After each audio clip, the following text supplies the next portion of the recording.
नमस्कार दर्शकों, बहुत बहुत स्वागत है आप सभी का आज के हमारे इस विशेष कार्यक्रम में। और हम ये उम्मीद करते हैं कि आप स्वस्थ होंगे, सुरक्षित होंगे।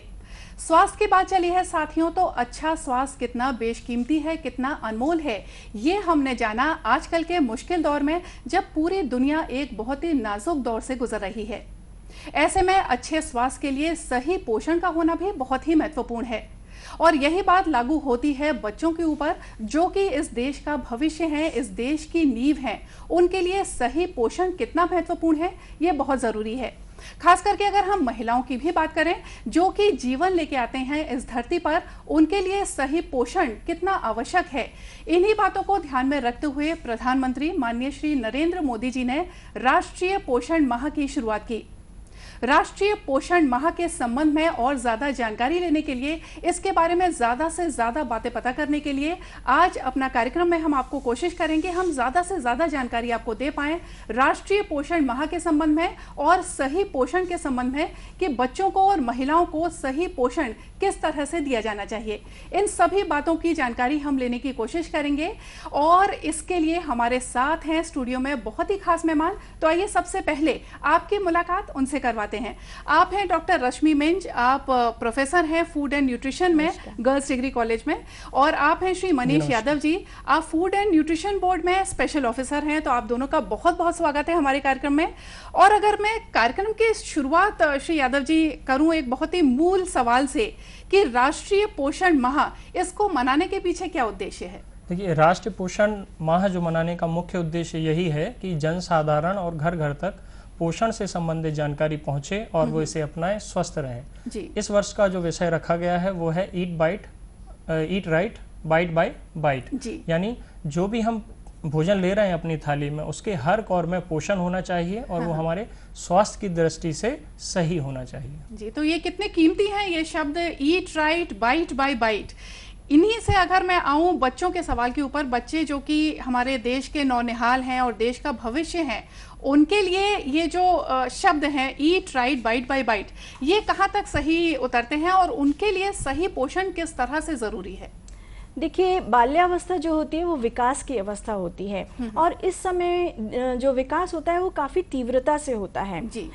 पोषण का अर्थ होता है उचित मात्रा में आवश्यक जितने भी पौष्टिक तत्व हैं वो बच्चों को दिए जाएं। केवल भोजन या पेट भरने के लिए भोजन जो होता है वो पोषण नहीं कहलाता है। क्योंकि शरीर विकास की अवस्था रहती है, मांसपेशियों का विकास होता है, अस्थियों का विकास होता है, इसलिए high protein diet, high calcium युक्त आहार, ऐसे आहार बच्चों को देना बहुत ज़रूरी होता है। अगर इनको हम हाई प्रोटीन डाइट नहीं देते हैं तो बच्चे कुपोषित हो जाते हैं, उनकी मसल्स जो होती हैं वो वेस्टिंग होने लग जाती है या फिर उनकी हाइट जो होती है वो रुक जाती है। तो इसलिए बहुत ज़रूरी है इस अवस्था में पोषण पर ध्यान दिया जाए और पौष्टिक आहार बच्चे को दिया जाए। मतलब पौष्टिक आहार जो है वो एक तरीके से बच्चे की हेल्थ के लिए, उनके स्वास्थ्य की नींव तो है ही, साथ में समाज और देश की भी नींव बन जाता है अगर हम पौष्टिक आहार की बात करें बच्चों के लिए। तो बिल्कुल, क्योंकि जो बच्चे हैं वो हमारे देश के आने वाले नागरिक हैं, हम कहें तो वो हमारे देश का भविष्य है। उचित पोषण न केवल शारीरिक विकास करता है बल्कि मानसिक विकास में भी उचित पोषण का बहुत ही इम्पोर्टेंट रोल होता है। इसलिए जिस बच्चे को अगर हम उचित पोषण देंगे उसका न केवल फिजिकल बल्कि मेंटल डेवलपमेंट भी बहुत अच्छी तरीके से होता है। जी, और उचित पोषण कितना जरूरी है बच्चों के विकास के लिए, आपने कितनी अच्छी तरह से समझाया। यादव जी, ये तो हुई बच्चों की बात। अब हम आते हैं महिलाओं की ओर, जो कि इन बच्चों को जीवन देती हैं और इस धरती पर जीवनदायिनी के रूप में जानी जाती हैं। महिलाओं के लिए सही पोषण किस तरह से जरूरी है? देखिए, निश्चित तौर पर स्त्री जो है वो जीवनदायिनी है जी। और महिला पे न केवल स्वयं की बल्कि परिवार के सभी सदस्यों की शारीरिक स्वास्थ्य की जिम्मेदारी तो रहती है, साथ में मानसिक स्वास्थ्य की भी जिम्मेदारी रहती है। और आज के परिवेश में हम देख रहे हैं वो घर के साथ साथ बाहर निकलकर विभिन्न जो कार्य ऑफिसेज हैं वहाँ काम करती है, या जो भी कार्य क्षेत्र उनके रहते हैं वहाँ भी काम करती है और नाम कर रही है। तो ये सब बिना अच्छे स्वास्थ्य के संभव नहीं है।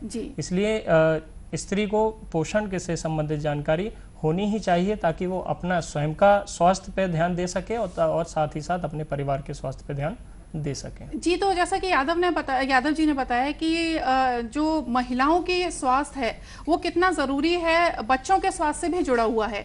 ऐसे में अगर हम शुरू से बात करें, किशोरी वय की जो किशोरियां होती हैं, जो बच्चियां होती हैं, तो उनको अपने स्वास्थ्य का किस तरीके से ध्यान रखना चाहिए कि आगे जाके वो एक स्वस्थ महिला और स्वस्थ माँ बन सकें?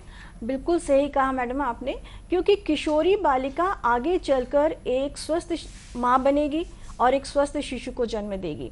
यदि हम महिलाओं के स्वास्थ्य की बात करें, यदि केवल गर्भावस्था के दौरान ही अगर हम उनको पौष्टिक आहार दें तो वो पॉसिबली नहीं होता है कि वो स्वस्थ शिशु को जन्म दे, क्योंकि उसकी शुरुआत, उसके शरीर के स्वास्थ्य की शुरुआत किशोरावस्था से हो जाती है।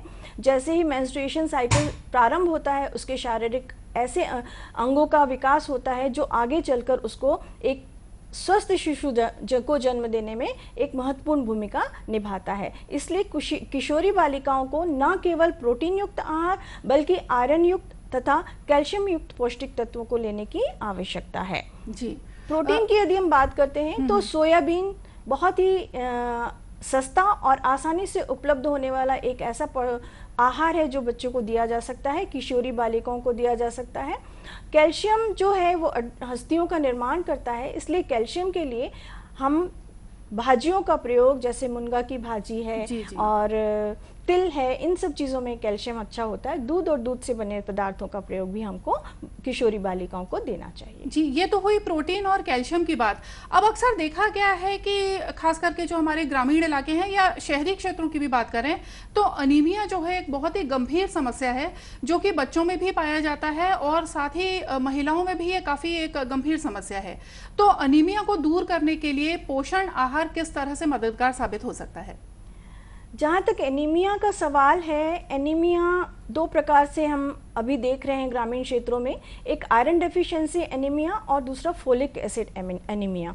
तो फोलिक एसिड की कमी जो है, जितनी भी हरी पत्तेदार सब्जियां हैं इन सब में फोलिक एसिड पाया जाता है। इसी प्रकार से जो एक गार्डन क्रश सीड आता है जिसको हम हलीम कहते हैं, इसके लड्डू बनाकर हम आंगनवाड़ी के द्वारा बच्चों को, किशोरी बालिकाओं को, साथ ही साथ गर्भवती स्त्री एवं धात्री माताओं को दे सकते हैं। सवाल ये उठता है कि उसके साथ हमको चाय और कॉफ़ी का सेवन नहीं करना चाहिए।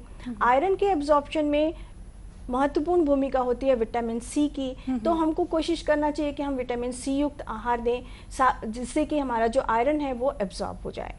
और इसके अलावा जो बहुत सी इम्पॉर्टेंट बात होती है वो होती है हाइजीन। जी। अगर हम हाइजीन का उपयोग यूज नहीं करेंगे, हाइजीन मेंटेन नहीं करेंगे तो इनका अवशोषण जो है वो बाधित हो जाएगा। जी जी, तो मतलब स्वास्थ्य से देखिए कि किस तरीके से जुड़े हुए हैं, स्वच्छता भी जुड़ा है स्वास्थ्य से और सही पोषण भी जुड़ा हुआ है स्वास्थ्य से। जहाँ तक स्वच्छता की बात चली है तो यादव जी, स्वच्छता जो है आजकल जो दौर चल रहा है, पूरी दुनिया गुजर रही है, ऐसे में कहते हैं कि जो मुश्किल दौर होता है कुछ अच्छी बातें भी लेकर आता है।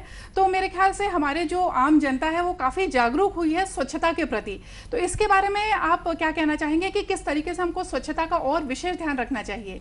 बिल्कुल, अभी कोरोना का जो समय चल रहा है उसमें सभी लोगों ने सीखा है कि स्वच्छता का जो है क्या महत्व है जी।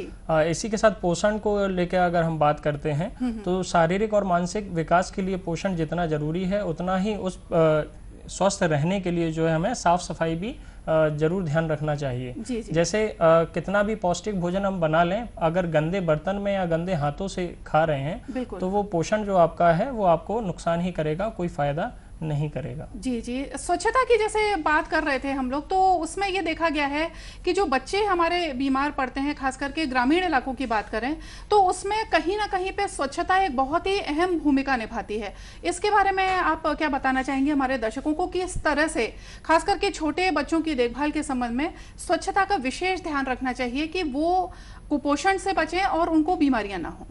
मैडम देखिए, सबसे बड़ी जो समस्या होती है वो स्वच्छ पेयजल की है। ग्रामीण क्षेत्रों में जो बच्चे हैं, जो माताएं हैं, वहाँ के जितने भी रहने वाले लोग हैं, उनको शुद्ध पेयजल नहीं मिल पाता जी। अगर छोटा बच्चा है, अगर उसको शुद्ध पेयजल नहीं मिलता है तो दो चीज़ें होती हैं। एक तो उसका डाइजेस्टिव सिस्टम जो है वो खराब हो जाता है, उसको डायरिया, दस्त लगने लग जाते हैं जी। ये एक विशियस साइकिल की तरह चलने लग जाता है। जब दस्त होते हैं तो वो कमज़ोर होता है, जब उस कमजोर बच्चे को हम आहार देते हैं तो वो पचा नहीं पाता, पाचन क्षमता कमजोर होने के कारण उसका वजन कम होने लगता है। हाँ, तो इस तरीके से कुपोषण की तरफ वो चलने लग जाता है। अच्छा। तो स्वच्छता जो है वो बहुत ही महत्वपूर्ण होती है छोटे बच्चे के लिए, विशेष रूप से शिशुओं के लिए, क्योंकि जैसे ही वो गर्भवती इस अवस्था से जब बच्चा बाहर आता है तो माता का दूध जब तक वो लेता है तब तक वो सुरक्षित रहता है। जैसे ही वो बाहर के आहार में आता है तो वहाँ पर हाइजीन जो है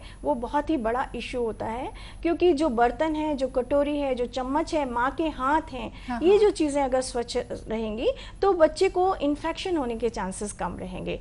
तो बच्चा संक्रमित यदि नहीं होता है तो उसका पोषण उसको शरीर को प्राप्त होगा। जी, तो मोटे मोटे तौर पर अगर हम अपने दर्शकों को बताना चाहें कि स्वच्छता के ध्यान रखते समय, खास करके छोटे बच्चों की अगर बात करें, उनकी देखभाल अगर आप कर रहे हैं तो किन किन बातों का ध्यान रखना चाहिए? कि जैसे हाथ धोना है, या जैसे आपने बताया कि बर्तनों की सफाई है, तो किन किन बातों का ध्यान रखना चाहिए कि बच्चा जो है वो ज़्यादा से ज़्यादा महफूज रहे, सुरक्षित रहे?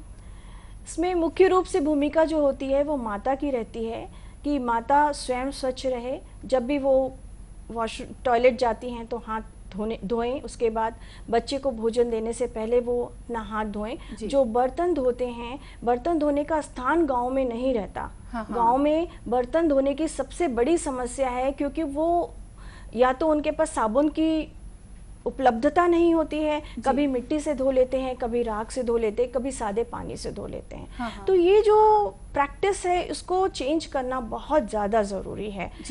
अगर स्वच्छ बर्तन रहेंगे, स्वच्छ चम्मच रहेगा, माँ के हाथ स्वस्थ रहेंगे, तो जो भी भोज्य पदार्थ माँ अपने बच्चे को दे रही है या बना रही है उसके लिए, तो वो बच्चे के लिए लाभदायक रहेगा। जी, तो जैसा कि आपने कहा कि अपने व्यवहार में परिवर्तन करने की जरूरत है। अगर हम सही पोषण की बात करें और स्वच्छता की बात करें तो व्यवहार परिवर्तन बहुत जरूरी है। तो ऐसे में मैं समझती हूँ कि आम जनता तक एक बहुत बड़ी जागरूकता लाने की ज़रूरत है कि वो ज़्यादा से ज़्यादा जागरूक हो अपनी स्वच्छता के प्रति और साथ ही पोषण के प्रति। तो ऐसे में जागरूकता कार्यक्रम के लिए कौन सी ऐसी योजनाएं चलाई जा रही हैं या क्या कोशिशें की जा रही हैं? अभी इस समय जो कोविड का समय चल रहा है, वैसे तो हम फिजिकली जाकर ही लोगों को समझाते रहे हैं, पर अभी जो कोविड की वजह से जो स्थिति उत्पन्न हुई है उसमें हम क्या कर रहे हैं कि ऑनलाइन माध्यम को चुना गया है। चाहे वो सोशल मीडिया का माध्यम हो या गूगल मीट, बहुत सारी एप्लीकेशन इस तरह की आ गई हैं जिससे हम ऑनलाइन ही लोगों से कनेक्ट हो रहे हैं और घर घर में कनेक्ट हो रहे हैं। और जहाँ दूरस्थ इलाकों में भी जहाँ हम फिजिकली नहीं पहुँच पाते थे वहाँ भी हम पहुँच रहे हैं इस माध्यम से, और बहुत अच्छी तरीके से जानकारी लोगों तक पहुँचाई जा रही है। और मेरे ख्याल से दूरदर्शन भी अपनी तरीके से कुछ योगदान कर रहा है इस बारे में जागरूकता फैलाने के लिए।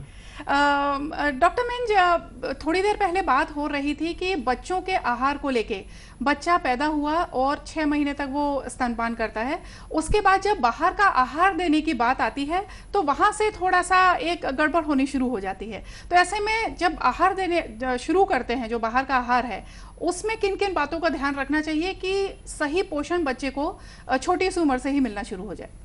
देखिए, हमारे देश में सबसे बड़ी समस्या कुपोषण की है।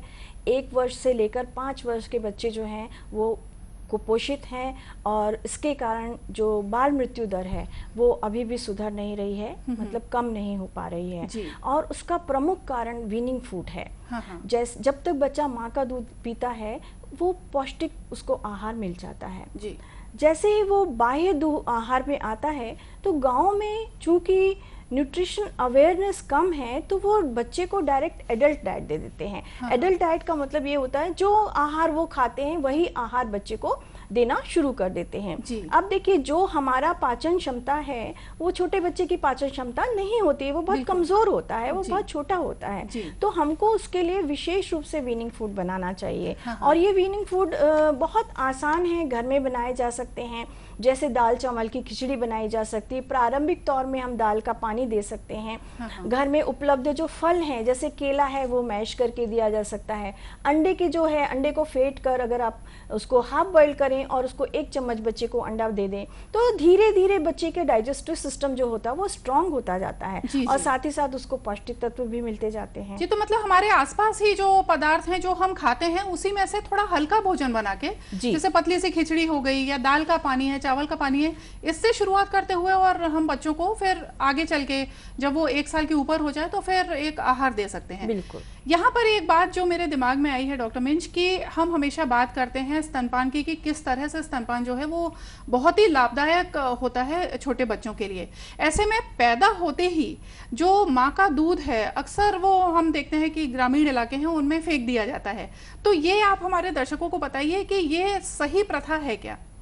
बिल्कुल, आपने बहुत ही कहना चाहिए कि प्रशंसनीय प्रश्न ये प्रस्तुत किया है, क्योंकि जो माँ का दूध होता है वो पहले 3 दिन का 4 दिन का जो दूध होता है उसको हम कहते हैं कोलेस्ट्रम जी। जो कोलेस्ट्रम होता है वो एक नवजात शिशु के लिए अमृत की तरह होता है। बिल्कुल, क्योंकि उसमें ऐसे फैक्टर्स पाए जाते हैं जो बच्चे को ना केवल पौष्टिक आहार तो देते ही हैं, साथ ही साथ वो उनको रोगों से लड़ने की ताकत देते हैं, क्योंकि वो माँ के गर्भ से एकदम नए वातावरण में आता है और वो वातावरण आप जानते हैं ऑक्सीजन की कमी है, पॉल्यूशन बहुत ज़्यादा है, इन्फेक्शन भी रहता है, उन सब से लड़ने की ताकत जो है वो माँ का दूध बच्चे को देता है। इसलिए अभी इतना अधिक प्रचार प्रसार हो गया है कि अब गांव में जाओ तो पता चलता है कि वो कोलेस्ट्रॉल फेंकते नहीं हैं, बच्चे को देते हैं। जी, तो ये तो एक बहुत अच्छी बात है और इतनी जागरूकता आ गई है हमारे दर्शकों के बीच में कि जो माँ का दूध है, जो प्रथम दूध बोला जाता है, जो संजीवनी बूटी है,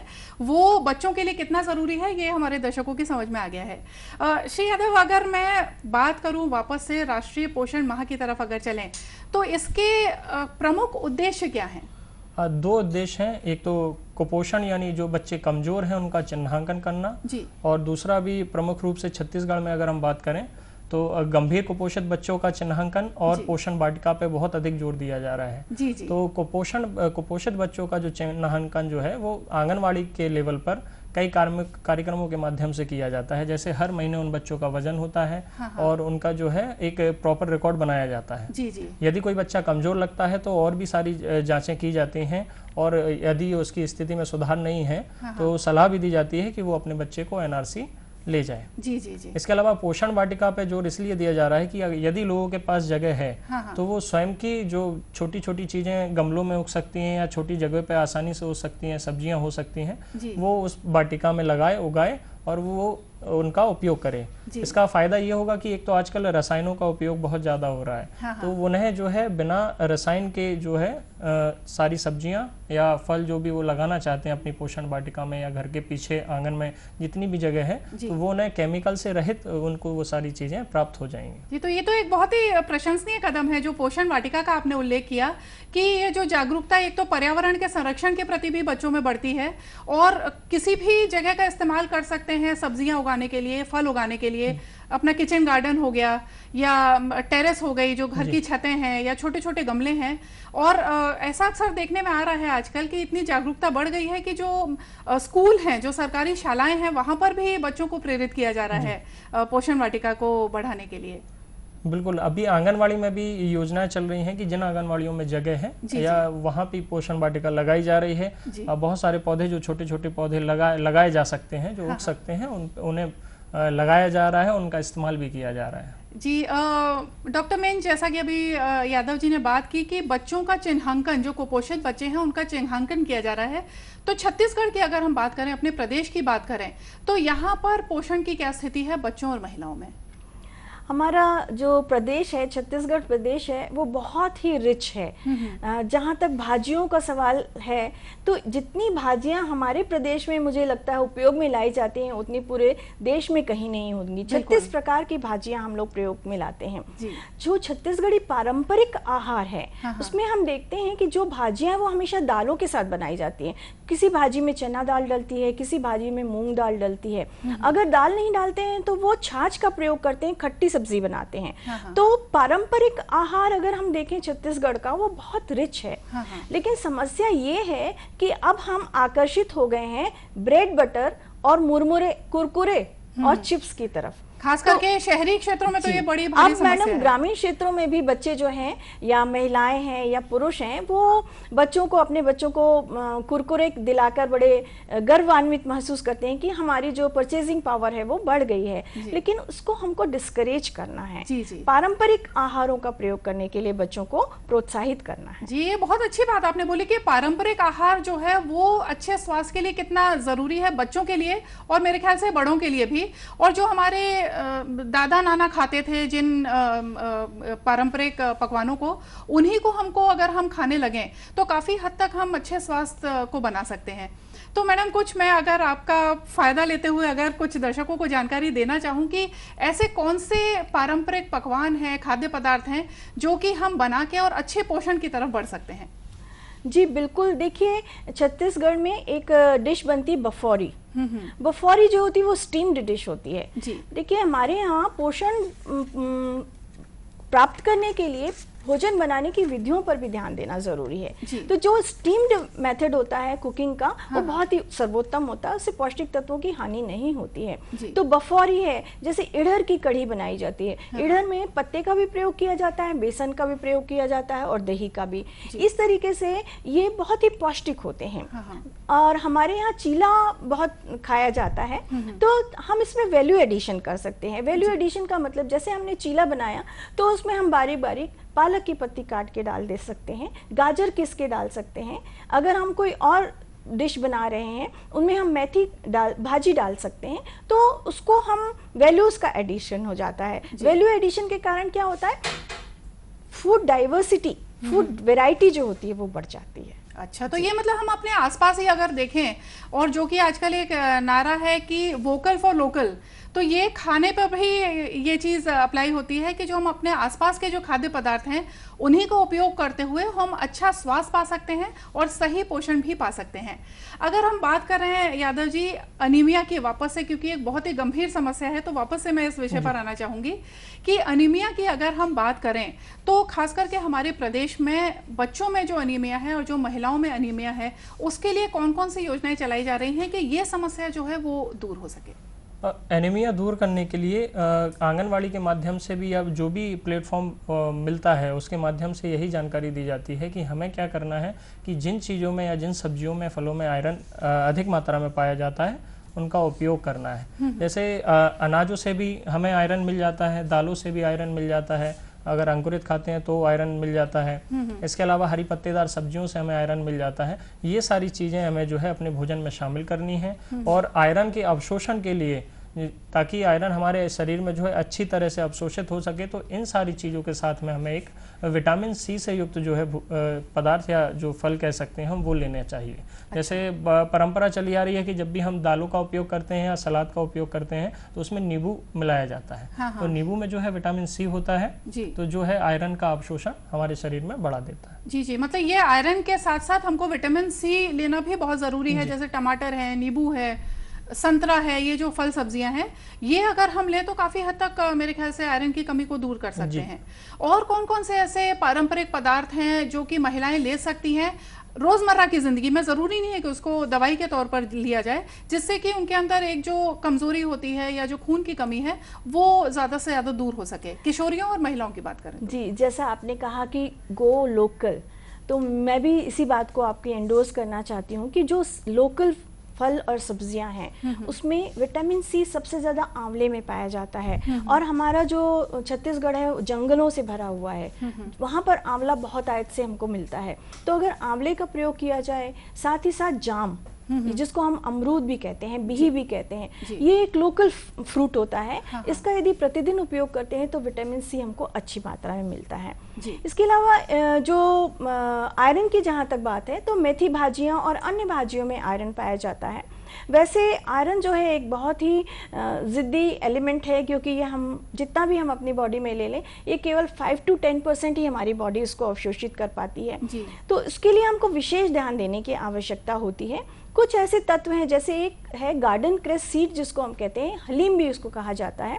अगर इसके लड्डू बनाकर आंगनवाड़ी सेंटर्स में बांटे जाएं तो ये जो है ये रिच सोर्स ऑफ आयरन हो सकता जी। और मुनगा भाजी भी जो होती है उसके भी लड्डू मैंने सुने हैं कि काफी रिच होते हैं आयरन में। जी, मुनगा भाजी जो है उसमें विटामिन ए बहुत अच्छी मात्रा में पाया जाता है, साथ ही साथ कैल्शियम रिच होता है वो। जी। तो मुनगा भाजी जो होती है उसमें एंटीऑक्सीडेंट्स भी पाए जाते हैं। मुनगा भाजी बहुत ही इंपॉर्टेंट होती है। और आपको बताते हुए मैं बड़ी खुशी महसूस करती हूँ कि जो हमारे छत्तीसगढ़ में जितने भी आंगनवाड़ी सेंटर्स हैं सब में एक मुनगे का पेड़ लगा हुआ है, जो कि एक प्रमोशनल एक्टिविटी की तरह लोगों को उसका महत्व समझ में आए। इसलिए ये कितनी अच्छी बात है कि जो ये सब जो पूरे खजाना है ये हमारे आसपास ही छुपा हुआ है, बस जरूरत है तो हमें इसको सही तरीके से पहचानने की और अपने अंदर ग्रहण करने की। यादव जी और डॉक्टर मिंज, आपने हमारे दर्शकों को जो जानकारी दी सही पोषण के संबंध में और राष्ट्रीय पोषण माह के संबंध में, इसके लिए आपका बहुत बहुत धन्यवाद। तो दर्शकों, देखा आपने सही पोषण कितना जरूरी है हमारे अच्छे स्वास्थ्य के लिए, और ये जो खजाना है ये आप ही के आसपास है, बस जरूरत है तो आपको इसको पहचानने की और साथ ही में ग्रहण करने की। उम्मीद है कि हमारा आज का ये कार्यक्रम आपको जरूर पसंद आया होगा। इसी के साथ हम आपको एक बार फिर से याद दिला दें कि आप स्वस्थ रहिए, सुरक्षित रहिए, मास्क जरूर पहनिए और जितना हो सके घर से बाहर कम निकलिए, हाथों को धोते रहिए। इसी के साथ हमको दीजिए इजाजत। नमस्कार।